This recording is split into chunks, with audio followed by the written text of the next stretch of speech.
"Dad, please don't come to Jason's wedding. It's better if you stay home." My father's voice cut through the living room that evening, cold and final. I froze on the staircase, accidentally overhearing this conversation. Grandpa Henry, a 78-year-old man sitting in his worn favorite armchair, slumped forward as if someone had just punched him in the chest.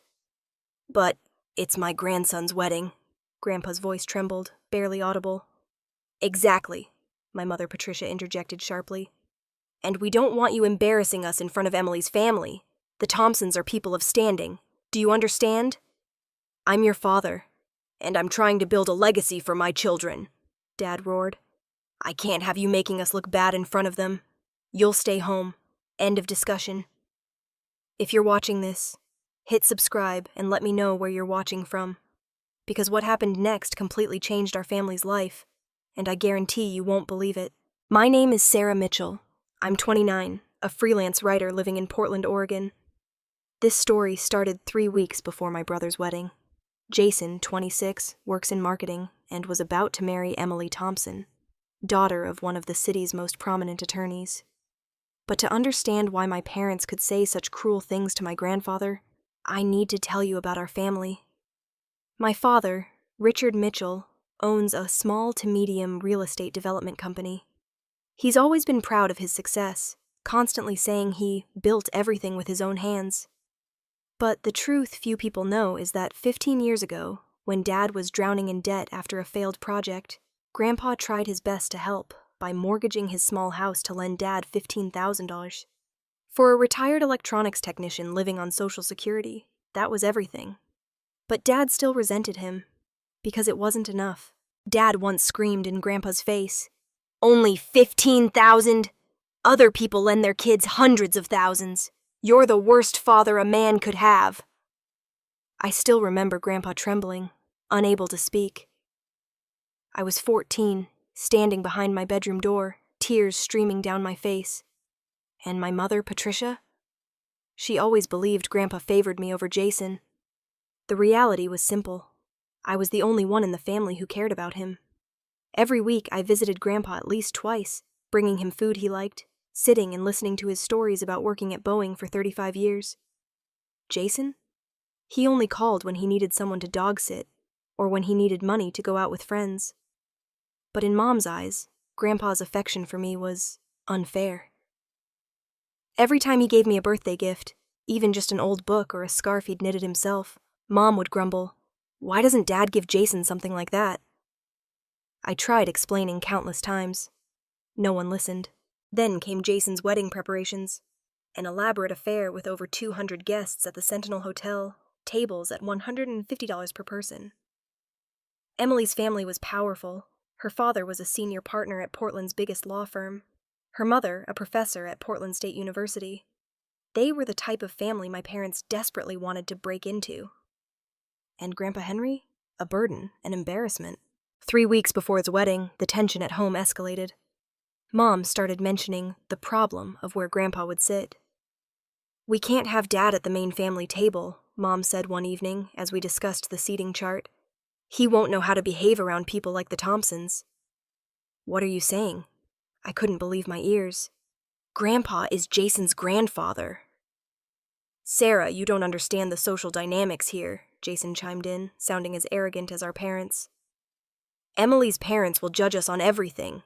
Grandpa Henry in that ratty suit from the 1990s, how will that make us look?" I stared at my brother like he was a stranger. "Jason, that's Grandpa. He mortgaged his house to help Dad when he went bankrupt." "That's between Dad and him, not me." My blood boiled. But before I could respond, Dad cut in. "Sarah, go to your room. This is an adult conversation." I'm 29 years old. I have a master's degree. I'm financially independent. But in their eyes, I'm still the child who doesn't understand.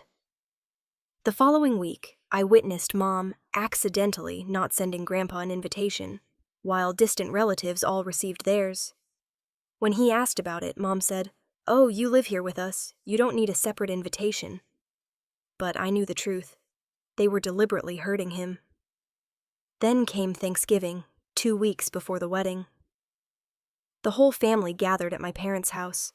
a sprawling 3,500 square foot home in West Hills that Dad had recently purchased after a successful deal. The dining table was lavishly set with turkey, cranberry sauce, mashed potatoes, pumpkin pie, a picture-perfect Thanksgiving feast. But when Grandpa arrived with a homemade apple pie, the kind Jason had loved since childhood, Mom barely glanced at it and said, "Just leave it in the kitchen, Dad. We already have enough desserts." I saw Grandpa's face fall. He set the pie down on the kitchen counter without a word. Throughout dinner, no one talked to him. Everyone just discussed the wedding, the venue, the DJ, the honeymoon trip to Maui. Grandpa sat silently at the end of the table, occasionally picking at a small piece of turkey, staring down at his plate. I couldn't take it anymore. "Grandpa, are you enjoying yourself? Are you happy?" "My dear granddaughter, I'm very happy." His voice was so soft only I could hear. "As long as I can see you kids healthy, I'm happy." My heart shattered. After dinner, while everyone watched football on TV, I followed Grandpa outside. He stood on the porch, looking out at the autumn garden with its fallen yellow leaves. The Portland wind was biting cold, but he wasn't wearing a warm enough coat. "Grandpa, come inside, it's freezing." "I'm fine, sweetheart. Just wanted some fresh air." I stood beside him, not knowing what to say. After a long silence, he asked, "Jason's getting married. When will my granddaughter get married?" "You know I'm still focused on my career." "I know," he said softly, "but don't be like me. I spent my whole life working, and now I have nothing but an old house and memories." Something in his voice sent chills down my spine, but before I could ask more, Mom called from inside, "Sarah, come help me clean up." That was the last time I spoke with Grandpa before the wedding. 1 week before the wedding day, I heard a major argument from the living room.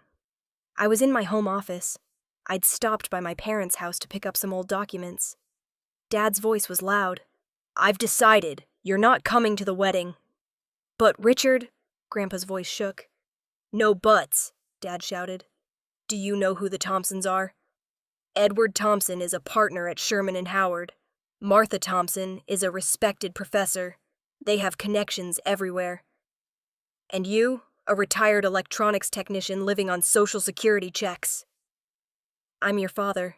"And I'm trying to build a legacy for my children," Dad bellowed. "I can't have you embarrassing me in front of them. You'll stay home, period." I rushed downstairs. "You can't do this." Dad turned to me, face red with anger. "This isn't your business, Sarah." "It is my business. Grandpa is our family. He mortgaged his house to help you when you went bankrupt. And now you're treating him like this?" "You don't understand anything about business and social standing," Mom interjected. "Edward Thompson could help your father land major contracts. We need to impress them." "By abandoning Grandpa? By pretending he doesn't exist?" "Sarah, enough," Dad snapped. "Either go home or be quiet." I looked at Grandpa. He just sat there, hands trembling in his lap, staring at the floor. Not defending himself. Not fighting back. My heart broke into pieces. "Grandpa, I won't go to the wedding if they don't let you go," I said. "No, sweetheart," he said hoarsely. "You go." "Jason is your brother. I don't want you to miss important memories because of me." "But, Grandpa, I'll be fine, dear. I'll be okay." The way he said it terrified me, but Dad had already pushed me toward the door. "Go home, Sarah, and don't cause any drama on Jason's wedding day. I'm warning you." I left the house with tears in my eyes, guilt weighing heavy on my shoulders. I called a few friends. They all told me to respect family dynamics and don't make a scene. Even my best friend Rachel said, "Sarah, I know it's hard, but sometimes you have to pick your battles. Your brother's wedding day isn't the right time." Maybe they were right. Maybe I was too emotional. Maybe I should just accept it and move on. But I couldn't. The night before the wedding, I drove to Grandpa's house, a small 2-bedroom home in southeast Portland, a working-class neighborhood where he'd lived for 40 years. All the lights were off. I knocked repeatedly. No answer. His car was still in the garage, so I knew he was home. Maybe he'd gone to bed early. I decided to stop by the next morning before heading to the venue. Wedding day. The Sentinel Hotel sparkled with crystal chandeliers and fresh flowers everywhere. I wore my dusty rose bridesmaid dress, makeup carefully applied, but my heart felt heavy. I tried calling Grandpa all morning. No answer. The ceremony went smoothly. Emily looked stunning in her white wedding gown. Jason smiled radiantly. My parents beamed, greeting everyone, especially the Thompsons. Everything was perfect. But I couldn't stop thinking about Grandpa, sitting alone at home, eating alone, on the day his grandson got married. After the ceremony, the reception began. Open bar, live band, elegant dinner tables. I sat at the family table next to some cousins. Everyone toasted and laughed. Dad stood up to give a speech. Today is the most important day of my son's life. I want to thank everyone for being here. Especially, I want to welcome the Thompson family as part of our Mitchell family. Jason, my son, has grown into a man I'm proud of. And Emily, welcome to our family. Everyone applauded. I clapped too, but all I could think was, what about Grandpa Henry, the man who sacrificed everything for this family? Midway through the reception, Mom suddenly remembered. Oh, we haven't gotten Dad Henry's wedding gift yet. Wedding gift? Jason frowned. Yes, Mom said. Traditionally, grandparents give gifts to grandchildren on their wedding day. Dad always does that. Remember when Sarah graduated high school? He gave her that vintage watch? Oh, right, Jason said, as if suddenly remembering a potential source of income. Grandpa hasn't given me anything. He should have given me cash or something. I couldn't believe my ears. What are you people saying? He wasn't allowed to come here, and now you're demanding gifts? Sarah, it's tradition, Mom said coldly. And stop being dramatic. After the reception, we'll stop by Dad Henry's house to get the gift. You people are absolutely shameless, I whispered. But no one heard. They returned to their champagne and laughter. The party lasted until 11 p.m. As people began leaving, my parents, Jason and Emily, decided to stop by Grandpa's house. I went along, anxiety churning in my stomach. When we arrived, I immediately knew something was wrong. The house was dark, no car in the garage. Dad used his spare key to open the door. When he turned on the lights, we all froze in shock. The house was empty. No furniture, no pictures, no TV, no sofa. Just a few cardboard boxes in the corner and a letter on the kitchen counter. Mom shrieked, "Where did Dad go?" Dad grabbed the letter and read aloud. Dear family, by the time you read this, I will be settled in my new home at Elmwood Senior Living Community. I have sold this house and most of my belongings. After much thought and with Sarah's help, I've made arrangements for my future. The proceeds from the sale have been allocated as follows. I've paid for 3 years of care at Elmwood up front, ensuring I won't be a financial burden to anyone. The remaining $47,000 has been placed into the Senior Support Fund that Sarah manages through her nonprofit work. This money will help elderly people in our community who are struggling with loneliness and lack of family support. I realize now that I have been a burden to this family. I am grateful for the years we have shared, but I believe it's time for me to step back and allow you all to live your lives without the embarrassment of an old, retired technician who doesn't fit into your social circles. Sarah, my dear granddaughter, you have always been the light of my life. Thank you for respecting my decision and helping me find a place where I'm valued. Please don't worry about me. The people at Elmwood are kind and treat me with genuine respect. I finally feel like I matter again. I wish Jason and Emily a lifetime of happiness. I'm sorry I couldn't attend the wedding, but I understand. Please do not try to contact me. I have asked my attorney, Martin Cooper at Cooper & Associates, to handle any family matters going forward. Take care of yourselves. Henry Mitchell. Deafening silence. Then Dad exploded. He gave the money to some charity fund? That stubborn old man? That's our inheritance. He had no right. Wait, Sarah helped him? Mom's head snapped toward me, eyes blazing. You knew about this? I started. You helped him steal from this family, Dad roared. He didn't steal anything, I shouted back. It was his house. His money. And yes, I helped him set up the fund because I actually care about what he wants. $47,000. Jason's voice was shrill. That could have been my down payment on a house. How could you let him throw it away on some random old people? I looked at them, feeling rage and disgust to my core. Is money all you care about? Grandpa just left the house he lived in for 40 years. He felt so lonely and rejected he had to leave. And all you can think about is money. Sarah, you don't understand, Dad started. No, now you're going to listen to me, I roared, my voice shaking with fury. For years, Grandpa loved this family. He mortgaged his house to save you when you went bankrupt. He made food for Jason by hand since Jason was little. He sat through family dinners, silently enduring the contempt and abandonment from all of you. And today, on his grandson's wedding day, he was banned from coming because you were afraid of being embarrassed? You don't know anything about social pressure, and, Mom tried to argue. What do you know about real family? I shouted, tears streaming down my face. Family isn't just about sharing blood. Real family is spending time and sharing every important moment together. It's caring for each other unconditionally. Grandpa gave you that. But what did you give him? Shame. Emily, the new bride, stood in the corner looking terrified. She quietly said to Jason, Maybe we should go, but I wasn't done. And Jason, you know what? You only called Grandpa when you needed money, needed him to dog sit, or needed someone to fix your old laptop. Did you ever ask him about his life? Did you know he worked at Boeing for 35 years, helping build airplanes that millions of people fly on? Did you know he lost his wife, our grandmother, to cancer when you were only 5, and he raised Dad alone? No, you didn't, because you never cared. Jason bristled. Well, you're not perfect either. I'm not perfect, but at least I visited him. I was the only one in this house who did. Dad stepped forward, pointing at my face. All right, enough, Sarah.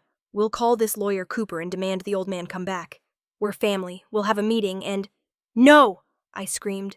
You will not harass him anymore. He made himself clear. He wants boundaries, and I'll make sure you respect that. What are you going to do? Mom sneered. I'm going to see him. I'm going to make sure he's okay. As for you people? I looked at each of them, my gaze ice cold. You should be ashamed of yourselves. You lost a wonderful man because of your greed and arrogance, and I hope you have to live with that every single day. I turned and walked out of that empty house, leaving them standing there in silence and shock. The next day I found Elmwood Senior Living Community, a well-maintained care facility in Beaverton, with manicured gardens and a welcoming entrance. When I walked in, I was immediately struck by the atmosphere. Unlike the sterile, institutional feel I'd expected, Elmwood felt warm and homey. The receptionist, a woman in her 40s named Diana, smiled genuinely when I asked for Henry Mitchell. Oh, Mr. Henry. He's probably in the community room. Everyone loves him already. Let me take you there. As we walked through the halls, I noticed residents chatting in common areas, staff members stopping to have actual conversations with them, not just checking tasks off a list. We passed a sunroom where several elderly people were doing watercolor painting together, a nurse sitting with them and laughing at something one of them said. When we reached the community room, I saw Grandpa sitting at a table with 3 other residents, playing cards. A staff member named Marcus, a young man probably in his late 20s, was teaching them a new game. Mr. Henry, you've got that poker face down, Marcus was saying, grinning. Nobody can tell what cards you've got. Grandpa chuckled, actually chuckled, in a way I hadn't heard in years. Then he looked up and saw me. Sarah, my dear. His face lit up. Marcus, this is my granddaughter I told you about. The writer. The one who visits you every week? Marcus stood up, extending his hand warmly. Mr. Henry talks about you all the time. Says you're the only one who remembers his birthday. My throat tightened. Grandpa, give us a moment, Grandpa said to his new friends. Of course, of course. An elderly woman with kind eyes, her name tag said Margaret, patted his hand. We'll be here when you're ready for the next round, Henry. And you're still joining us for movie night tonight, right? Wouldn't miss it, Margaret. I watched them leave, then pulled up a chair next to Grandpa.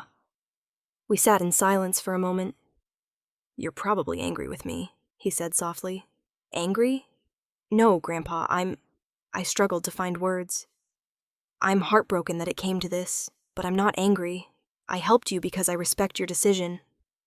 You were the only one who listened when I said I'd been thinking about this for months, he said. When I first mentioned Elmwood to you last summer, you didn't dismiss me or tell me I was being dramatic. You actually toured the facility with me.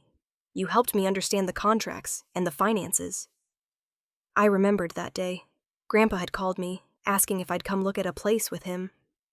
When we arrived at Elmwood, he'd been so nervous, but also hopeful.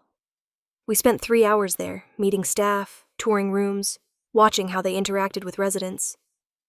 I saw how the nurses addressed people by name, how they asked about their families, their interests, their history, how they didn't just see patients, they saw people. The staff here actually care, Sarah, Grandpa continued. This morning, a nurse named Lisa brought me coffee. She remembered I take it with 1 sugar and a splash of milk. She remembered from my first day here. When's the last time your mother remembered how I take my coffee? Never, I thought. Mom had never bothered to learn. I wiped away tears.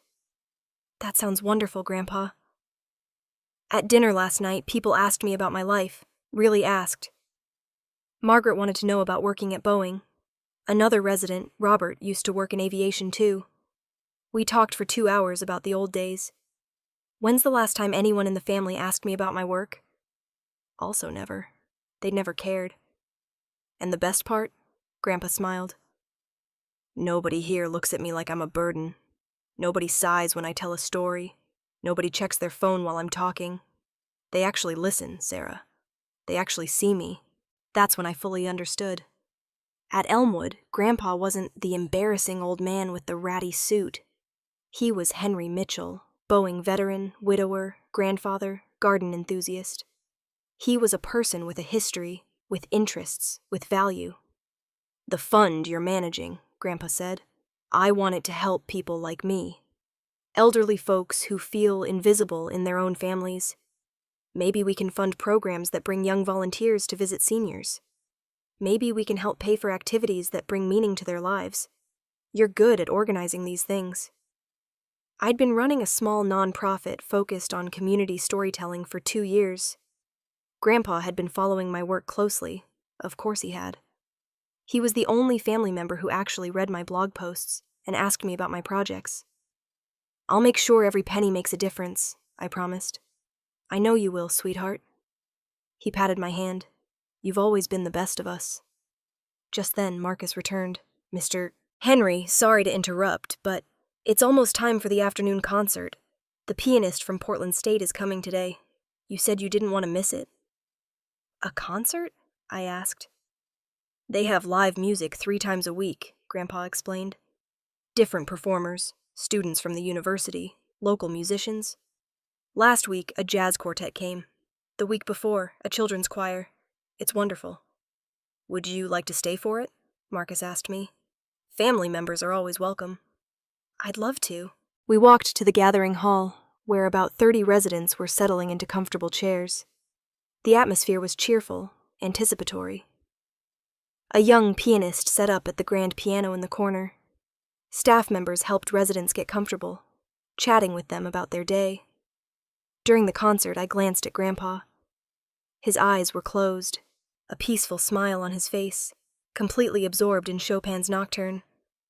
When was the last time I'd seen him this content? That evening, as I was getting ready to leave, I saw Grandpa in the dining hall, laughing with a group of residents. Marcus was telling a story, gesturing wildly, and everyone was cracking up. Grandpa looked 20 years younger. A week later, my parents and Jason tried to arrange a family meeting through attorney Martin Cooper. Cooper, a stern man in his 50s, met them in a conference room at his firm. I was present, but to support Grandpa, not my family. Cooper began, Mr. Mitchell has asked me to make clear that he does not want any contact from the family for an indefinite period. He sold his personal property legally. He allocated his funds as he saw fit. Both his care at Elmwood and his charitable donation were executed according to his wishes and Oregon law. He has every right to do so. But that's family money, Dad objected. Mr. Richard Mitchell, that house was in Mr. Henry Mitchell's name. He had full ownership.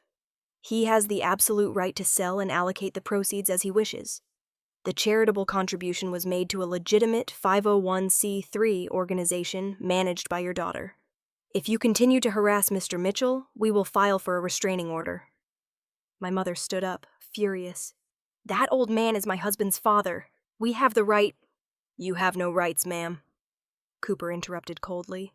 Mr. Henry Mitchell is a competent adult with full legal capacity. He has made decisions for his own life. Please respect that, Jason whispered. So he doesn't want to see us anymore? Correct, except for Ms. Sarah Mitchell, with whom Mr. Henry very much wishes to maintain a relationship. Dad looked at me, eyes full of resentment. What did you do? What did you tell him? I told him the truth, I replied, voice calm but firm. And he made his own decision.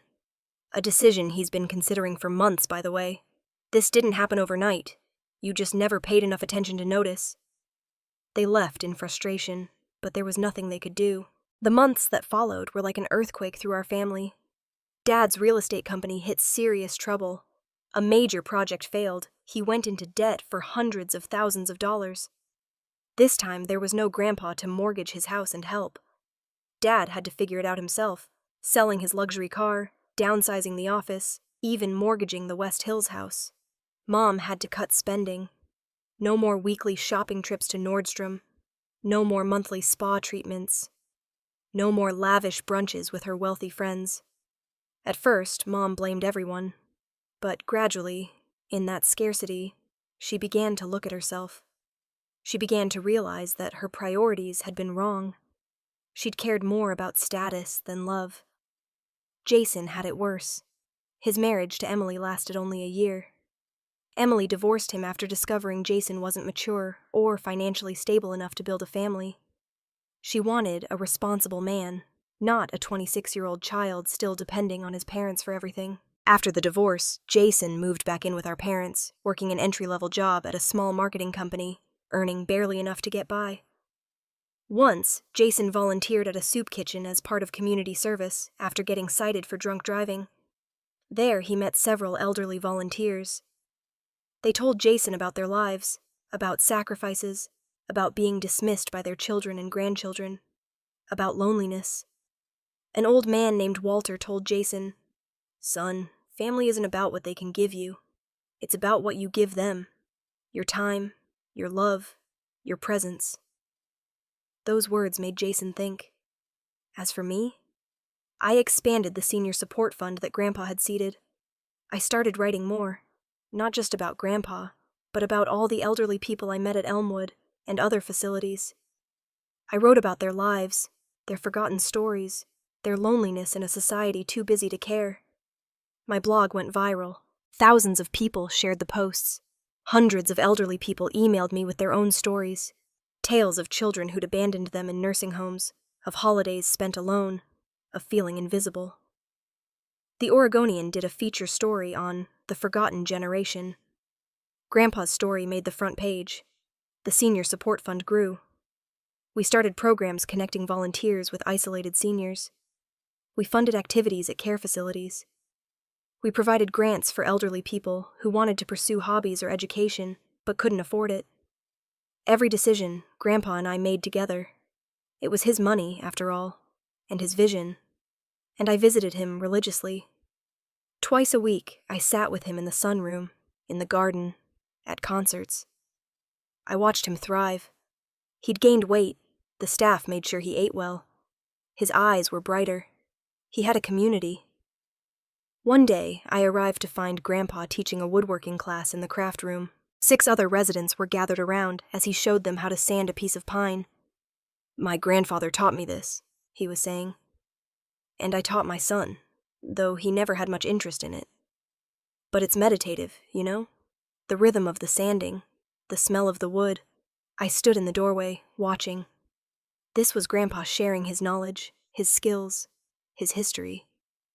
At home, no one had ever asked him to teach them anything. After class, we walked in the garden. His garden plot was thriving. Tomatoes, zucchini, herbs. You know what I realized? He said.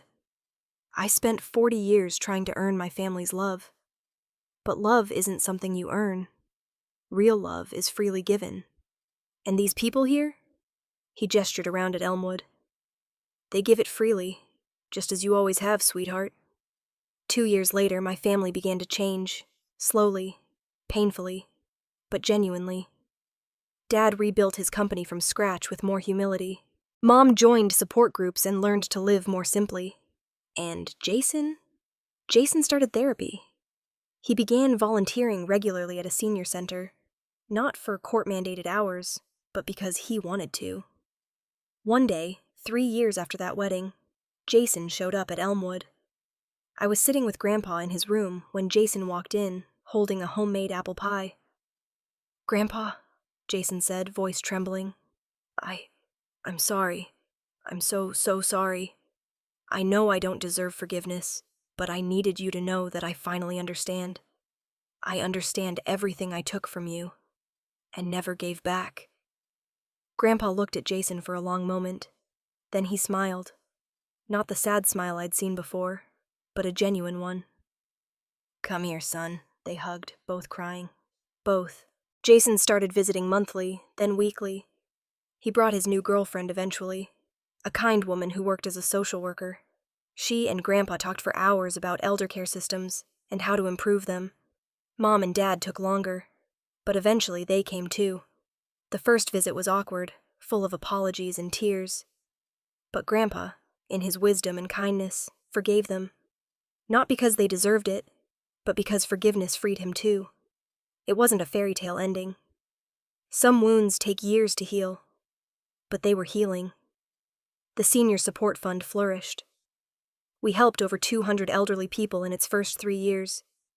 We connected volunteers with isolated seniors. We funded art classes, music programs, garden projects at facilities across Oregon. And every success story I shared with Grandpa.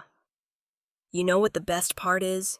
he told me one day, sitting in his garden plot, hands dirty from planting spring bulbs.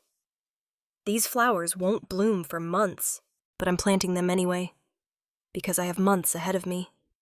I have time. And for the first time in years, I'm not afraid of that time. I'm excited about it." That's when I knew he'd made the right choice. He hadn't given up on life by moving to Elmwood. He'd reclaimed it. So, if you were in my situation, what would you do? Would you have the courage to confront your family? Or would you stay silent to keep the peace? Leave a comment below and share your thoughts. If you enjoyed this story, don't forget to like and subscribe for more real-life stories. Thanks for watching, and remember, real family isn't about blood. It's about love and respect. Family is not just about sharing blood. Real family is about spending time and sharing every important moment together. And sometimes, family isn't the one you're born into. It's the one you choose, or the one that chooses to truly see you.